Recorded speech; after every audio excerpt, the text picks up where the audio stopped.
మారుమూల గ్రామీణ ప్రాంతం నుండి పట్టణాలకు విస్తరించకపోయినటువంటి గంగా నర్సరీగా చెప్పుకోవచ్చు. ఎందుకంటే దేశంలో ఎక్కడ చూసినా ఏ సెలబ్రిటీ చూసినా ఖచ్చితంగా గంగా నర్సరీని అప్రోచ్ కావాల్సింది. ఎందుకంటే గంగా నర్సరీ ఇప్పటి వరకు 5,000 ఎకరాల్లో ఒక విస్తీర్ణంతో ముందుకెళ్తున్నటువంటి గంగా నర్సరీ ఓనర్ హిందూరి చంద్రమోహన్ ప్రస్తుతం మనతో ఉన్నారు.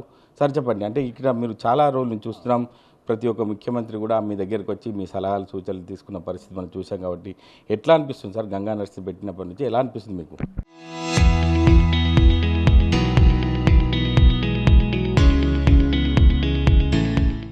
యాక్చువల్గా ఇది గంగా నర్సరీ అనేది 1978లో మా ఫాదర్ ఆయన డిప్యూటీ కలెక్టర్గా పనిచేశారు. ఆయన 1978లో ఆయన గంగా నర్సరీ స్థాపించారు ఇక్కడ.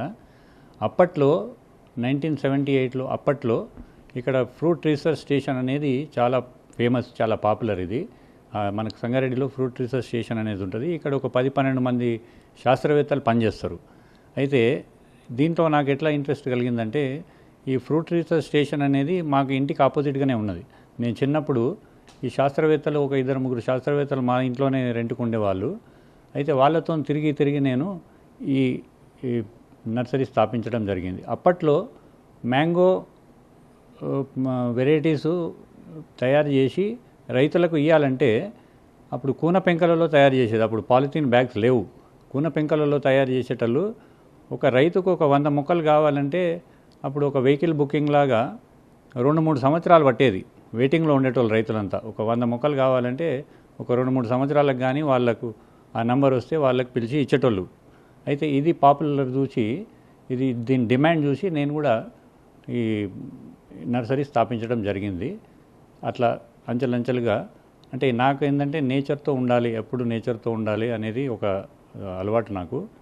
నేను ఈ 78లో నర్సరీ స్థాపించినాక ఇది దేశమంతటా వీటి ఎగ్జిబిషన్స్ పెట్టడము, మహారాష్ట్ర, కర్ణాటక, గుజరాత్, ఢిల్లీ, బాంబే అంతటా నేను ఎగ్జిబిషన్స్ కండక్ట్ చేసుకుంటా దీన్ని అంచెలంచెలుగా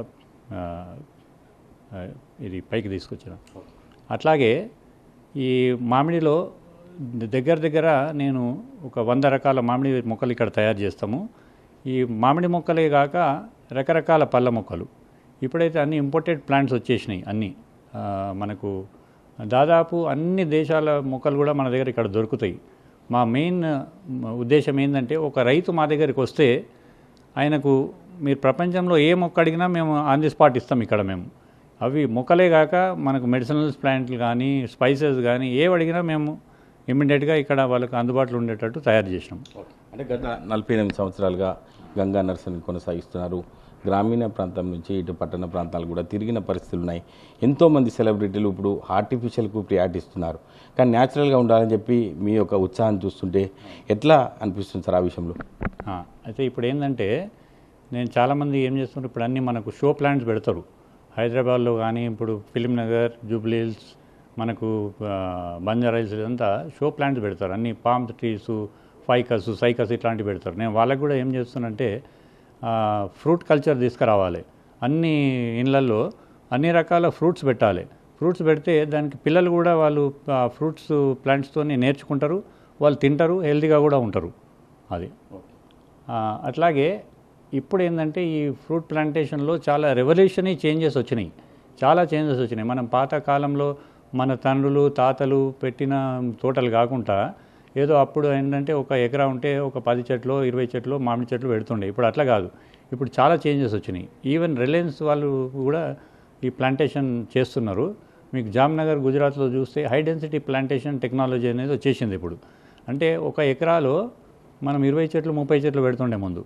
ఇప్పుడు వాళ్ళు పెట్టేది ఒక ఎకరాలో 1000 చెట్లు, అంటే మనం కూరగాయల చెట్లు లాగా. ఒక ఎకరాలో మామిడి చెట్లు 1000 ప్లాంట్స్.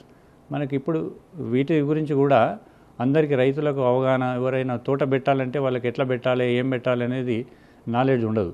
వాళ్ళకు డిస్టెన్స్ ఎంత పెట్టాలి, ఎన్ని చెట్లు పెట్టాలి. ఇప్పుడంతా టెక్నాలజీ చేంజ్ అయిపోయింది.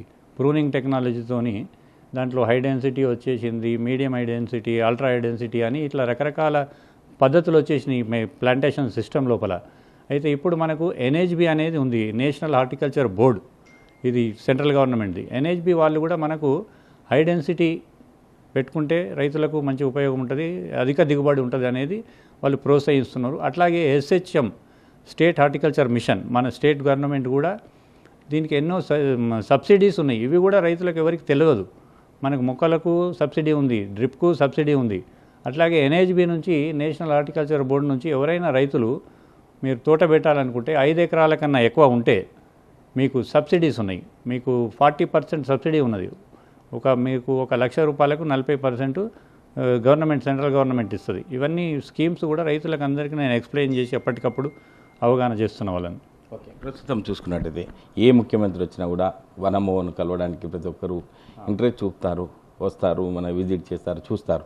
అంటే వారు కూడా సలహాలు తీసుకుంటున్నారు. అంటే మీరు ఎంత డెప్త్గా వెళ్తే అటువంటి సలహాలు తీసుకుంటున్నారు, అంటే ఏం క్వశ్చన్ చేస్తున్నారు మిమ్మల్ని వారు వచ్చినప్పుడు? అంటే దీంట్లోపల ఇదే నేను ఇందాక చెప్పిన ఏదైనా సరే ప్లాంటేషన్స్లలో ఇప్పుడు కొత్త ప్లాంటేషన్స్ వస్తున్నాయి అన్నీ. ఇప్పుడు జనరేషన్ అంటే మనము అవకాడో అనేది వచ్చేసింది, అట్లాగే మెకడేమియా వచ్చింది.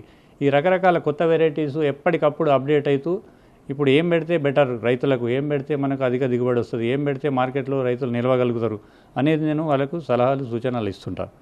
అంటే ప్రధానంగా చూసుకుంటే రైతులు ఎవరైనా కూడా వ్యవసాయం పైన ఆధారపడిన పంటలు కాబట్టి వ్యవసాయంలో మొక్కజొన్న ఇటు సంబంధించిన వరి ధాన్యాన్ని పండించే అవకాశం ఉంటుంది. కాబట్టి ఇటువంటి ప్లాంటేషన్ పెట్టుకుంటే బాగుంటుందని చెప్పి రైతులకు ఎటువంటి సూచనలు చేస్తారు సార్? ఇప్పుడు యాక్చువల్గా అదైతే మనం ట్రెడిషనల్ ఇవన్నీ, కాకపోతే దీంట్లో ఇప్పుడు ఒక మామిడి, జామ, సపోటా అనే కాదు, ఇప్పుడు రకరకాల కొత్త వెరైటీస్ వచ్చేసినాయి. ఇప్పుడు మనకు కాశ్మీరీ యాపిల్ బేర్ అని వచ్చింది, ఫిగ్ అని వచ్చింది, ఇప్పుడు అంజీర్ కూడా వచ్చింది. ఇప్పుడు అంటే ఒకటే పంటకు పోకుండా రకరకాల పంటలు. అట్లాగే మనకు సీతాఫల్లో చాలా రకాల సీతాఫలం వచ్చినాయి. మనకు ఇప్పుడు సీతాఫలం ఉంది, హనుమాన్ పళ్ళు ఉంది, మనకు లక్ష్మణ పళ్ళు ఉంది. ఇట్లాంటివన్నీ కూడా మేము ఇవి ప్లాంటేషన్ కొత్త ప్లాంట్స్ చేయాలని చెప్తున్నాము. అంటే ప్రస్తుతం చూడండి సార్, మనం ఇప్పుడు మీ యొక్క నర్సరీ మొత్తం తిరిగాము. ఒక సంబంధించిన ఒకటి చూసుకుంటే ఒక చెట్టులో 4-5 రకాలు కావచ్చు, ఒక 12 రకాలు చూసాం. అవన్నీ చూస్తుంటే ఇవన్నీ సమాజంలో ఉండే రైతులు కావచ్చు, వినియోగదారులు కావచ్చు, ఎటువంటి అవేర్నెస్ ప్రోగ్రాం లేకపోవడం వల్ల కూడా వాళ్ళు దగ్గరికి చేరలేకపోతున్నాయి. కాబట్టి అంటే ఒక గంగా నర్సరీగా అంటే ప్రభుత్వానికి ఏం సూచన చేస్తారు సార్ మీరు? యాక్చువల్గా ఈ ప్లాంటేషన్ సిస్టమ్లు అనేది ఇప్పుడు ఈవెన్ హైదరాబాద్లో ఉండే వాళ్ళకు కూడా హైదరాబాద్లో ఉండే వాళ్ళకు ప్లేస్ ఉండదు, అపార్ట్మెంట్ కల్చర్లో ఉన్నారు. వాళ్ళ కోసం కూడా మేము కొత్త టైపు ప్లాంట్స్ రూపొందించినాము. వాళ్ళు 21 బ్యాగ్లో ఇవన్నీ అన్ని రకాల పండ్లు, మీకు మ్యాంగో కానీ, జామ కానీ, మీకు నిమ్మ కానీ, అన్ని రకాల పండ్లు మీరు అపార్ట్మెంట్లో కూడా పెంచుకోవచ్చు. దీనికి మేము తగిన సూచనలు, సలహాలు ఇస్తాము. ఎప్పుడైనా నా ఫోన్ నెంబర్కు మీరు ఫోన్ చేయండి. నా ఫోన్ నెంబర్ కూడా నోట్ చేసుకోండి, 9440896014. అంటే ఇంటర్నెట్ ద్వారా ఇప్పటికే మీరు సంబంధించి విదేశాల్లో కూడా ఎక్స్పోర్ట్ చేస్తున్న పరిస్థితి ఉంది. కాబట్టి విదేశాల నుంచి కూడా ఎటువంటి రెస్పాన్స్ ఉంది, వారి నుంచి ఎటువంటి ఆర్డర్స్ వస్తున్నాయి మీకు? అంటే ఈ ఫ్రూట్ ప్లాంట్స్లో ఇప్పుడు మ్యాంగో దాదాపు మన భారతదేశమే ప్రపంచంలో ఫస్ట్ స్థానంలో ఉన్నది. ఇప్పుడు దీంట్లో మొత్తం మనకు 400 రకాలు ఉన్నాయి. దాంట్లో ఒక్కొక్క స్టేట్లో వెళ్తే ఒక్కొక్క వెరైటీ పాపులర్ ఉంటుంది. ఇప్పుడు మనము బీహార్కి వెళ్తే లంగడా అనే వెరైటీ పాపులర్ ఉంది. అట్లాగే మహారాష్ట్ర వెళ్తే అల్ఫాన్సో పాపులర్ ఉంటుంది. మనము బెంగాల్ వెళ్తే అక్కడ వేరే వెరైటీ ఉన్నది. ఇప్పుడు యూపీ వెళ్తే అక్కడ చౌసా అనే వెరైటీ. ఇవన్నీ కూడా ఎక్స్పోర్ట్ అవుతున్నాయి. ఎక్స్పోర్ట్ చేయాలంటే మనము క్వాలిటీ ఉండాలి. క్వాలిటీ ఫ్రూట్స్ పండిస్తే దీనికి ప్రాసెసింగ్ సెంటర్ ఉంటుంది. ఈ ప్రాసెసింగ్ సెంటర్లో ప్రాసెస్ చేస్తే మనకు యూరోప్ ఇవన్నీ దేశాలకు మనం పంపించవచ్చు. ఇప్పుడు మ్యాంగోలో ఇండియానే నెంబర్ 1లో ఉన్నది ప్రపంచంలో. అంటే ప్రశాంతమైన వాతావరణంలో మీరు ఉంటున్నారు, మీ ఇంటి చుట్టూ కూడా నర్సరీ ప్లాంట్ ఉంది. కాబట్టి అవన్నీ చూస్తుంటే ఎలా అనిపిస్తుంది సార్? ఎటువంటి సంతోషం అనిపిస్తుంది? అంటే ఒక మంచి స్వచ్ఛమైన గాలిని కూడా ఆక్సిజన్ తీసుకుంటున్నారు కాబట్టి ఎట్లా అనిపిస్తుంది సార్ మీకు చివరగా? యాక్చువల్గా నేను ఒక నేచర్ లవర్ని. ఎప్పుడు కూడా నేచర్తోనే ఉండాలి, నేచర్లోనే ఉండాలి అనేది నేను చిన్నప్పటి నుంచి అది అందరూ నా ఫ్రెండ్స్ అందరూ డాక్టర్స్ ఉన్నారు, ఇంజనీర్స్ ఉన్నారు, లాయర్స్ ఉన్నారు. నేనేమో ఈ నర్సరీ అంటే నాకు చాలా ఇంట్రెస్ట్, ప్లాంట్స్ అంటే నాకు చాలా ప్రేమ కాబట్టి నేను ఈ ఫీల్డ్లో వచ్చిన. కాబట్టి నేను ఈ నేచర్నే ఎంజాయ్ చేస్తాను. Thank you sir. అదే కాకుండా సార్ మీతో పాటు గంగా నర్సరీతో పాటు చాలామంది నర్సరీలు కూడా ప్రత్యక్షంగా చూస్తున్నాం. వాటికి మీకు డిఫరెంట్ ఏంటి సార్? ఆ, అంటే ఈ గ్రాఫ్టింగ్ టెక్నాలజీ అవార్డు అనేది వచ్చింది మాకు. అంటే గ్రాఫ్ట్ అనేది ఎట్లా చేయాలి, గ్రాఫ్టింగ్ టెక్నాలజీ ఎట్లా ఉండాలి అనేది మేము దాని గురించి స్పెషల్గా గ్రాఫ్టింగ్ చేస్తాం ఇక్కడ. వాటి గురించి ఎక్స్ప్లెయిన్ కూడా చేస్తాను నేను తర్వాత. అంటే ఇక్కడ సంగారెడ్డి మనకు ఎందుకు పాపులర్ అయిందంటే, సంగారెడ్డి అనేది రీసెర్చ్ సెంటర్ ఉండడం వలన ఇక్కడ సంగారెడ్డి పాపులర్ అయింది. సంగారెడ్డి చుట్టుపక్కల మనకు దాదాపు ఒక 500 నర్సరీస్ ఉంటాయి. ఇది ఒక నర్సరీస్ హబ్, భారతదేశంలోనే ఇది ఒక నర్సరీస్కు హబ్ ఇది. అంటే ఇక్కడ పెద్దాపూర్ అనే విలేజ్ ఉంది, ఇక్కడ తొగర్పల్లి, పెద్దాపూర్ ఇవన్నీ ఉన్నాయి ఇక్కడ. అయితే ఇది మనకు రాజమండ్రి ఎట్లయితున్నదో, కలకత్తా ఎట్లయితున్నదో, పూనా ఎట్లయితుందో, బెంగళూరు ఎట్లయితుందో. ఇప్పుడు బెంగళూరు అంటే మనకు ఆర్నమెంటల్ ప్లాంట్స్ దొరుకుతాయి. పూనా అంటే మనకు ఫ్లవర్స్లో famous Poona, international market flowers ఉన్నది. అట్లనే ఇక్కడ సంగారెడ్డి స్పెషల్గా మ్యాంగో, ఇక్కడ మ్యాంగో పండిస్తారు. మ్యాంగోలో అతిపెద్ద ప్రొడక్షన్ సెంటర్ మన సంగారెడ్డి, భారతదేశంలోనే. ఇక్కడ దాదాపు 5 కోట్ల మొక్కలు తయారవుతాయి. 5 కోట్ల మొక్కలు తయారైతే ఇక్కడ 500-600 నర్సరీస్ ఉన్నాయి చుట్టుపక్కల, పెద్దాపూర్ కానీ, ఇక్కడ తొగర్పల్లి కానీ, ఇక్కడంతా కలిపి. ఇక్కడ నుంచి దగ్గర ఒక 1 కోటి మొక్కలు మనం రాజమండ్రికి వెళ్తాయి ప్రతి సంవత్సరము. అట్లాగే ఒక 50 లక్షల మొక్క నుంచి 1 కోటి మొక్కలు మన ఖమ్మంకి వెళ్తాయి.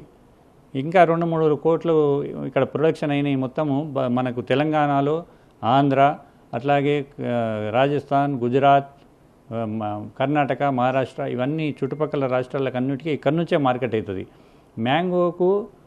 మ్యాంగో ప్లాంట్స్కు భారతదేశంలోనే మన సంగారెడ్డి అనేది అతిపెద్ద ప్రొడక్షన్ సెంటర్. ఓకే, అంటే ఇప్పుడు చూస్తున్నాం సార్, ఇప్పుడు సమాజంలో ప్రతిరోజు ఈ యొక్క మామిడి పండ్ల సీజన్ కాబట్టి ఎక్కడ చూసినా కూడా ఒక ఎల్లో కలర్ కనిపిస్తున్నాయి, కానీ అందులో అంటే కెమికల్స్ వాడుతున్నారని చెప్పి తెలుస్తుంది. కాబట్టి అంటే అటు ఎటువంటి పండ్లను చూజ్ చేసుకుంటే బాగుంటుంది, ఎట్లా తీసుకోవాలి? ఇప్పుడు గవర్నమెంట్ దీని మీద చాలా చర్యలు తీసుకుంటున్నారు. ఇప్పుడు అంతా దాని మీద పర్యవేక్షణ కూడా ఉంది. ఇప్పుడు ఎవరు కూడా కెమికల్ యూజ్ చేస్తలేరు, అందరు కూడా నేచురల్గానే పండిస్తున్నారు, గడిలోనే చేస్తున్నారు. ఇప్పుడు మనకు రీసెర్చ్ సెంటర్లో కూడా అట్లనే ఉన్నది, చుట్టుపక్కల కూడా అట్లనే ఉన్నది.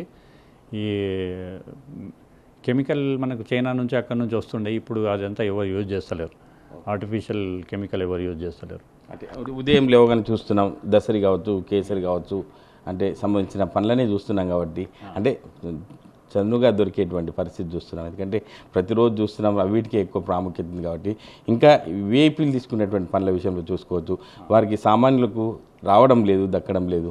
అటువంటి విషయంలో మీరు ఒక స్ఫూర్తిగా ఉంటున్నారు. కాబట్టి అంటే రైతులు పండించుకుంటే వారికి కూడా చదునుగా దొరికే అవకాశం ఉంటుంది. కాబట్టి రైతులకు ఏం చెప్తారు చివరగా? ఇప్పుడు మ్యాంగోలా మన దగ్గర చాలా రకాల మ్యాంగోలు ఉన్నాయి. మన తెలంగాణలో ఏంటంటే ఇక్కడ హిమాయత్, దశేరి, కేసరి, బంగనపల్లి ఇవి ఎక్కువ పాపులర్. అట్లాగే ఇప్పుడు పాపులర్ వచ్చేది, ఇప్పుడు పండూరి అనేది చాలా పాపులర్ అయింది. పండూరి మామిడి ఇప్పుడు వెరీ పాపులర్, అది జ్యూసీ వెరైటీ. ఈ జ్యూసీ వెరైటీలో అట్లాగే మనకు పంచదార కలస, మన పండూరి మామిడి ఇవన్నీ ఉన్నాయి. ఈ పండూరి మామిడి అనేది మనకు దగ్గర 250 నుంచి 300 రూపాయలు కిలో పోతున్నది. ఇవి ఇప్పుడు మేము అంత తెలంగాణ అంతా స్ప్రెడ్ చేస్తున్నాం. దీన్ని బాగా హైలీ డిమాండ్ ఉన్నది. ఫ్యూచర్లో కూడా రైతులు ఇది పెట్టుకుంటే బాగా లాభాలు వస్తాయి, ఇంట్లలో కూడా పెట్టుకోవచ్చు. అంటే ఇది పరిస్థితి. ప్రకృతి ప్రేమికుడిగా ఉంటూ, ప్రకృతి అంటే ఎంతో ఇష్టంగా ఉండి, తన చుట్టూ ప్రతిరోజు పచ్చదనాన్ని చూసుకుంటూ ప్రతి ఒక్కరికి కూడా స్ఫూర్తిగా ఉంటున్నారు. అంటే గ్రామీణ ప్రాంతంలో కావచ్చు, ఇటు పట్టణాల్లో కావచ్చు, అంటే సెలబ్రిటీలకు కావచ్చు, అదేవిధంగా రైతులకు కావచ్చు, ఖచ్చితంగా నేను ముందుండి వాళ్ళకి సలహాలు సూచనలు ఇచ్చేందుకు సిద్ధంగా ఉన్నానని చెప్పి వనమోహన్ చెప్తున్నారు. అంటే ఏది ఏమైనప్పుడు ఇటువంటి పరిస్థితులను చూస్తుంటే ఆరోగ్యంగా ఉండడానికి ఎవరైనా ఇటువంటి ప్లాంటేషన్ చేసుకుంటే ఆరోగ్యంగా ఉండడానికి అవకాశం ఉంటుందని చెప్పి గంగా నర్సరీ మోహన్ చెప్తున్నారు. కెమెరామెన్ ఎల్లూరుతో మహేష్, RTV, సంగారెడ్డి జిల్లా.